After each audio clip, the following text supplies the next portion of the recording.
everyone City YouTube channel လေးရလေကျေးဇူးလိုက်ပါတယ်ဒီနေ့မှာတော့ဗောနော်လက်ဝိတ်ထိုးလို့မရအောင်လို့ဘယ်လိုလုပ်ရမှာလဲပြီးလို့ရှိရင်လည်းဟာလေကတဲ့ပုံစံလေးဗောနော်အဲ့ဒါကိုဘယ်လိုလုပ်ရမှာလဲဆိုတော့ဒီနေ့လုပ်ပြရမှာဖြစ်ပါတယ်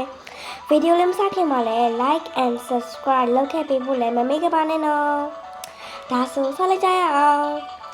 အရင်ဆုံးပြောပြမှာလဲဆိုတော့လက်ဝိတ်ထိုးနည်းလေးပြောပြအောင်နော်လက်ဝိတ်ထိုးနည်းလေးမှာကြတော့ဒီဆုံးမန်ကြီးတဲ့ဝင်လိုက်ပါမယ်ဝင်ပြီးလို့ရှိရင်ပေါ့နော်ဒီဝင်လိုက်ပါမယ်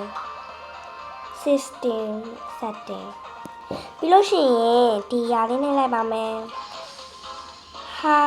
hide attack button နှိပ်လိုက်ပါမယ်အဲ့ဆိုလို့ရှိရင်ဒီမှာမတွေ့ရတော့ပါဘူးချလို့မရတော့ပါဘူးမှာပေါ့နော်ပြပါမယ်မကြည့်ဒါဆိုရင်ချလို့မရတော့ပါဘူးနောက်တစ်ခုကကြတော့ကားတဲ့ပုံစံလေးလုပ်ရဖြစ်ပါတယ်ကားတဲ့ပုံစံလေးကကြတော့နော်ဒီအရင်ဆုံး menu ထဲဝင်လိုက်ပါမယ်ဝင်ပြီးလို့ရှိရင်ဒီပါလေ prompts ထဲဝင်လိုက်ပါမယ်လို့ရှိရင် chara edit ထဲဝင်လိုက်ပါမယ်